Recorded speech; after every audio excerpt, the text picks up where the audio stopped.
ከብዙ ክርክር ነቀፋ ሙገሳ በኋላ ማይክል ካሪክ በዩናይትድ የ2 ዓመት ኮንትራት ፈርሞ የዩናይትድ ቋሚ አሰልጣኝ ሆኖ ተሾሟል። ግን ደግሞ ፈተናው በጣም ከባድ ነበር። እሱ ሁሉ ነቀፋ ሙገሳ አልፎ እዚህ እንዴት ሊደርስ እንደቻለ እናወራለን።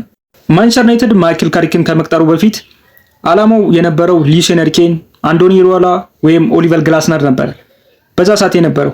ግን እነዚህን አሰልጣኞች በዛ ሰዓት ማምጣት በጃንዋሪ ትልቅ ወጪ የሚያስወጣ ነው። ዩናይትድ ደግሞ ይሄንን ከዚህ በፊት ያውቋል። በነ ኤሪክ ቴን ሃግና በሩበን አሞሪም ጊዜ ትልቅ ወጪ ማውጣት አይፈልግም። እነ ሰር ጂም ራትክሊፍ ወጪ ቅነሳ እያሉ ብዙ ነገሮችን ቀንሷል። ያንን ደግሞ ማድረግ ድጋሚ አይፈልጉም። ስለዚህ የመጣላቸው ሐሳብ እስከ ሲዝኑ መጨረሻ ድረስ ጊዜው አሰልጣኝ ቀጥሮ ከሲዝኑ መጨረሻ አካባቢ ላይ ትልቅ አሰልጣኝ ማምጣት ነበረ። በዛ ሰዓት የመጣላቸው እና ቤራዳ ኦሜር ቤራዳ የሲኢኦ እና የስፖርቲንግ ዳይሬክተሩ ጄሰን ዊልኮስ ማይክል ካሪክ ነበረ። በዛ ሰዓት ብዙም ክፍፍል አልተፈጠረም። አንድ ሀሳብ ነበራቸው ማይክል ካሪክን ማምጣት። ግን ማይክል ካሪክ ወደ ዩናይትድ የመጣው አንደኛ ዳሜጅ ኮንትሮል ነው። ሩበን አሞሪም ቱቱ ሄደውን መስቀልቅል እንዲያጸዳላቸው ነው የሚፈልጉት። እናም በተጨማሪ ሰዓት እንዲገዛላቸው ነው።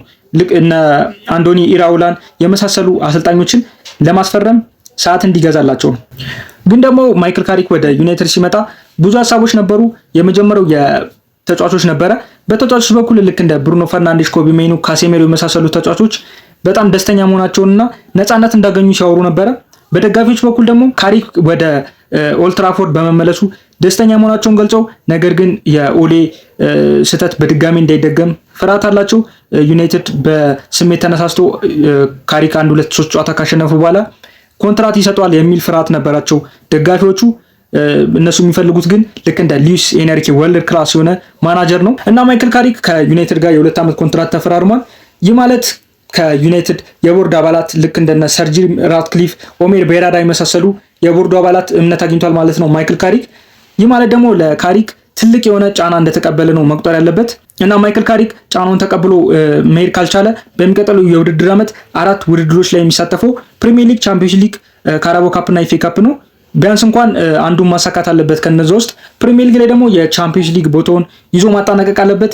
በቻምፒዮንስ ሊግ ላይ ደግሞ ከምድቡ ላይ ማለፍ መቻል አለበት። ካልሆነ ለዩናይትድ ትልቅ ውድቀት ነው የሚሆነው። የራሱንም ፕሮፋይል በአሁኑ ዓመት ስለሰቀለ በሚቀጥለው ዓመት ደግሞ የተሻለ ካላረገ በጃንዋሪ እንደሚባረር 100% እርግጥ ነው።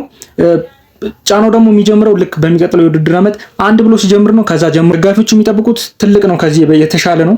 ዩናይትድን ተፎካካሪ ሆኖ ማየት ነው የሚፈልጉት። ያ ደግሞ በጣም ለካሪክ በጣም ከባድ ነው የሚያደርግበት። ያን ደግሞ ተቋቁሞ ጫናው ማለፍ ከቻለ የዩናይትድ የወደፊቱ ሰር አሌክስ ፈርጉሰን እንደሚሆን ጥርጥር የለውም። ግን እናንተ ምን ታስባላችሁ? ሀሳብ አስተያየታችሁን ኮሜንት ላይ ማስቀመጥ ትችላላችሁ። ለቻናላችንም አዲስ ከሆኑ ሰብስክራይብ ማድረግ እንዳትረሱ።